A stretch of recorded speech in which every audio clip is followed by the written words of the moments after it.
नमस्कार, आप देख रहे हैं दास्ताने वारदात और मैं हूं आपके साथ नेहा परिहार। दोस्तों, इंदौर शहर ने अपनी पहचान पूरे देश में बनाई है।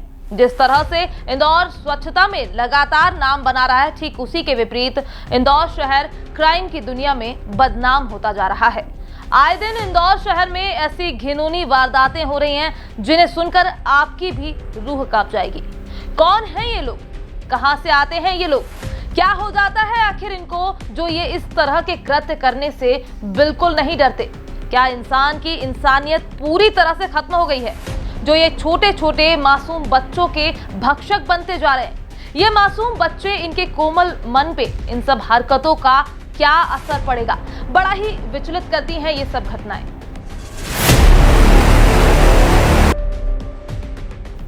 अभी हाल ही में इंदौर के ही चंदन नगर थाना क्षेत्र के नूरानी नगर में एक 10 वर्षीय बच्चे को बहला फुसलाकर सुनसान इलाके में ले जाकर उसके साथ गलत हरकत करने की कोशिश की गई। इसकी जानकारी परिजनों को लगते ही परिजन थाने पहुंचे और आरोपी के खिलाफ प्रकरण दर्ज कराया।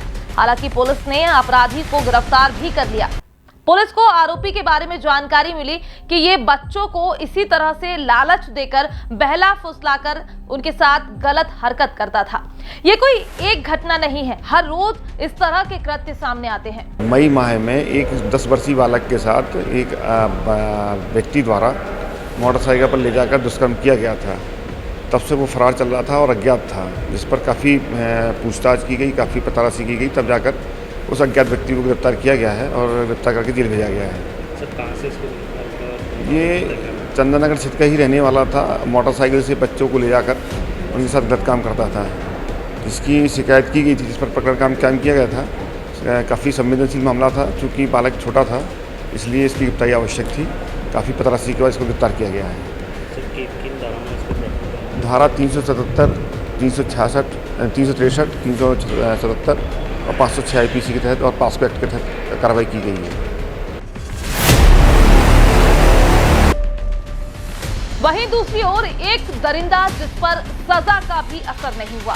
एक नाबालिग बच्ची के साथ दुष्कर्म के मामले में 10 साल की सजा काटने के बाद भी ये दरिंदा नहीं सुधरा और जेल से बाहर आते ही इसने एक 9 वर्षीय मासूम बच्ची का अपहरण कर उसे अपनी हवस का शिकार बनाया। हालांकि यहाँ पर भी पुलिस के सफल प्रयासों से 6 घंटे में ही पुलिस ने इस आरोपी को गिरफ्तार कर लिया।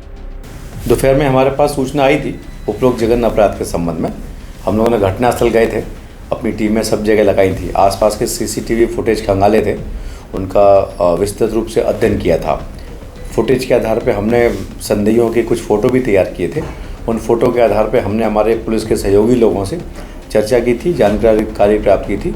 तो हमें मालूम पड़ा था कि कुछ दिनों से एक जो संदेही था हमारा चमन और चंदन पिता लक्ष्मण, ये पुराना अपराधी था, इसका आपराधिक रिकॉर्ड भी है, द्वारकापुरी का रहने वाला है ये।